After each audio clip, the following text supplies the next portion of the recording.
beautiful listeners and viewers, wherever you're joining us from. Thank you so much for coming back to our channel. My name is David Mubita, and I'm your host for this very particular podcast. We are back this week again with another, of course, educative topic of discussion. And I'm not alone on the show. Today I'll be joined by Dr. Mike Musgrave, who is an expert and, of course, with over 20 years of experience in the topic of discussion, which is exploring business opportunities in the African conservation. Hello, Doctor. Welcome to the Talking Podcast. Thanks, David. Thanks for having me. Yeah, we're glad to have you here. Thank you very much. I'm very pleased to be here. Yeah, thank you so much. Please introduce yourself so that our listeners there could know who our guest is for this episode.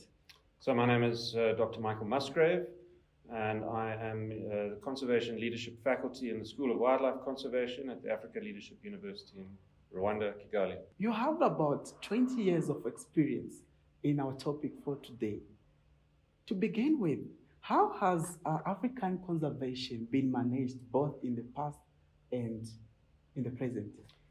Well, in the past, we used to see wildlife areas managed excluding people. And so people would often be moved out of areas where they live in, and the focus would be on building up wildlife populations in national parks. And that's a necessary part of conservation. It's the reason why we have wildlife in some areas, otherwise it may have disappeared. But in the present, and I hope in the future, the focus is shifting more towards using wildlife as a business opportunity for sustainable development and for improving livelihoods for rural communities. So people are being put first, and wildlife conservation is increasingly seen as a tool for economic progress and economic upliftment. Interesting. So who are the key players and what is their role when it comes to African conservation? So the key players in any country in Africa are always the government. Okay, so government is responsible for management of national parks and wildlife. They are responsible for setting policy around land tenure and land management. But in addition to that, government is often supported by NGOs. So some large international conservation NGOs, WWF, Conservation International, African Parks. These are big international conservation organizations that often support government. And then you've got local conservation organizations as well, national conservation organizations that work very closely with government on the ground. Okay. Now, talking maybe on behalf of entrepreneurs or people who are passionate about exploring different kind of opportunities in this field of African conservation, what kind of business opportunities that can be found in this field? Well, we view conservation, wildlife conservation, to cover the full range of natural products and natural materials that are available in any landscape. We view wildlife conservation as covering marine resources, freshwater resources. And so wherever you look, Africa has extraordinary diversity of fish and wild mammals, plants, trees, and each of these can potentially be turned into an economic opportunity. And so we view the economic opportunities as covering that huge range of natural resources out there. How about the market of any business that is related to conservation? How is it? Well, that depends which product you're talking about, but the important part of developing the resource is to establish the value chain. And so, as you know, Africa is a very diverse continent. Different conditions exist in different countries. And so in order to establish a viable business, you need to study, the value chain from beginning to end. So you need to study the products and their availability. You need to make sure that policy allows you to market and develop these products. You need to look at the distance to market, and then the market themselves. Where are you going to be selling this product? Where is the demand for the product? What is the price? Does the price justify the logistical challenges that are faced? So there are many issues around developing wildlife business and developing wildlife as an economic opportunity. And context is very important. the different context in the different places and the different countries across Africa need to be taken into account.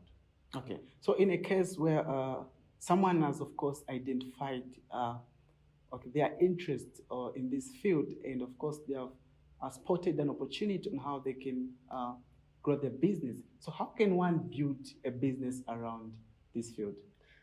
My advice would be to look where you know. So look at home, in your home country, look at the opportunities, the natural products. What are people harvesting for their use every day? In Zambia, which is a country I know very well, we see mushrooms being harvested by the local communities, for example. Well, how could we develop the mushroom harvest into a commercial opportunity? Of course, people are eating them at home during the mushroom season, but there's often a huge surplus. How do we develop the value chain that takes those mushrooms from the forest, that pays communities a fair price for harvesting them, and then sells them to an end consumer? Look in your home country. What are people using from the natural environment, and how could we commercialize that as an opportunity?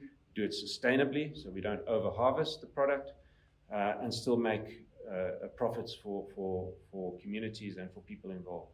Yeah, you have about 20 years of experience in this field, and I'm pretty sure that you have quite witnessed different kind of opportunities and also challenges that these entrepreneurs face in this. What should you say are the main challenges that business face? Well, often we find that in many African countries that policy is not well developed to allow the wildlife conservation business to operate. So we are restricted in law by what products we're allowed to sell, how we're allowed to harvest them, where we're allowed to harvest them. And so policy is very important. Once you have the right policy, this is an enabling environment for business. So if we look at countries like South Africa and Namibia, these are two countries that have very, very good policy around wildlife utilization. So we see huge businesses generating huge value for communities and for business people around wildlife. And of course, by its very nature, wildlife conservation operates in remote rural areas, and so the challenges of logistics can be an issue. So there are many different challenges, and again, it's very context dependent.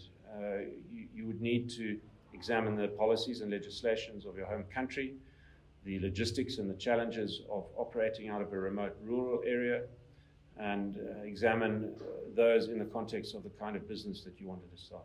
Yeah.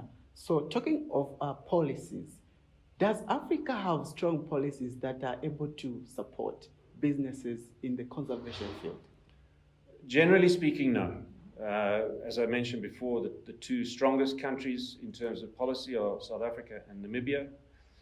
Zimbabwe has quite good policy that could be better.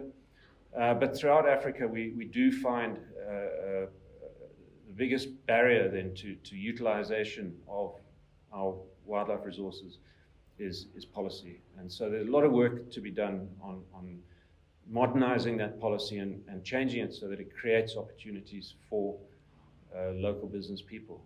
Rwanda is a very good example of where policy is changing. And so currently, laws are being passed through Parliament in Rwanda where it will enable or make it much easier for local people to start businesses around wildlife conservation and wildlife utilization. Okay, but I believe that policies are one of the things that has to be considered in any kind of business, department or field. Why do you think it's been a challenge for most of the countries to formulate these strong policies to protect these businesses? Many countries have, of course, inherited policies from colonial legislation which was in place, and they haven't really changed any of those policies. And so those policies were suited to a different time and a different environment. They're often no longer suited for modern wildlife conservation, and certainly not often suited for a business approach to wildlife conservation. And to be honest, I think not only in Africa but around the world, wildlife conservation is not a high priority for many governments. And so they place priority on energy policy or agricultural policy or industrial policy before they look at policies around wildlife conservation. How about if we try to vision, how is the future of African conservation looking like? Well, I've never been more hopeful. I think with the global emphasis on the loss of biodiversity, global discussion around issues of climate change, wildlife conservation has the opportunity in Africa to be a game changer. We have huge areas of intact forest. We have huge areas of amazing biodiversity that still exists in many areas. All we have to do is harness the opportunities that represents. We don't want to go down the road of Europe and North America and other developed nations which have cut down all their forests, eliminated all their wildlife. They are trying to get back to where we are now. So there's a huge opportunity. I've never been more optimistic about it. Okay, so that means that Africa is really one of the continents that could actually be a future success for the businesses that could indulge into the wildlife conservation. Well, so now let's look at the current state of how African conservation is being managed, and also how maybe efforts are being put in place in ensuring that, of course, people are familiar, they are aware about what's happening. Are these things so common in schools? Are people being taught about African conservation? There is far more awareness than I have ever experienced. I work a lot with young people, and very seldom do I encounter young people who are simply not aware of conservation. And so, you'd always like to see more emphasis, more awareness, but there are many, many young people these days who, because of the global attention to loss of biodiversity, to climate change, are very well aware of the role of conservation in reducing, the effects of climate change. And of course, in Africa, we are in a very bad position in that we are not the cause of climate change, but we may suffer its consequences more than other regions of the world. And so, that injustice and that awareness, it drives a very widespread awareness amongst the youth. And so, yes, we could be doing more. But I'm very encouraged by speaking to loads of young people who understand why it's important. Okay. What about the impact that African conservation brings on its economy? Does it have that much impact? Well, when we look at the wealth of a country, the wealth of a country is in its soils, in its trees, in its natural habitats. Everything comes from there. In its freshwater resources, in its fish, in its wildlife, in its fruits and harvests that can be utilized by people. And so, as conservationists, we view forests and savannas and intact ecosystems as the rock of a country's wealth. This is the base of a country's wealth. Everything else is built on top of that. Once you lose that, you lose your economy, you incur huge human suffering when flooding or droughts become more severe. And so keeping the base of our economy intact is hugely important. Well, there you have it, beautiful listeners and viewers. So I am joined by Dr. Mike Musgrave, who is just, sharing with us about opportunities that are found in African conservation. And of course, he has quite, mentioned a few things which you can take note of. And yeah, we believe that there are a lot of opportunities out there because it's not a market that is already saturated. And he has also assured us that the future is bright. So make sure that you put yourself together and, of course, draft that business proposal and venture into African conservation. So in your closing remarks, Doctor, before we let you go, what would you say to any aspiring entrepreneur there who wants to venture into conservation? I would tell them to come to the Africa Leadership University and study under the School of Wildlife Conservation. We take a business approach to conservation. We are unique in the whole of Africa in our approach to conservation. If you want to start a conservation business, we are the people that are going to help you along your way. Awesome. Now, maybe someone may want also to connect with you. How can they reach out to you? Well, I'm happy for people to reach out to me on email, and I'll provide my email address, and you can put that in the text section of your podcast. And very happy to respond to any emails, any inquiries. Interesting. Thank you so much, Doctor, for coming through here on the show. Thanks very much, David. Thanks for having me. Yeah, we appreciate you, and we hope to bring you back again next time. It'll be my pleasure. Thank you very much. I was talking to Dr. Mike Musgrave, who is an expert in Africa's conservation. You know, he has worked with quite a number of organizations and also worked on different kind of projects. So we're just talking about exploring business opportunities that are found in this field. Do join us again next week, you know, at the same time with another epic episode that we're bringing you. This is David Mubita.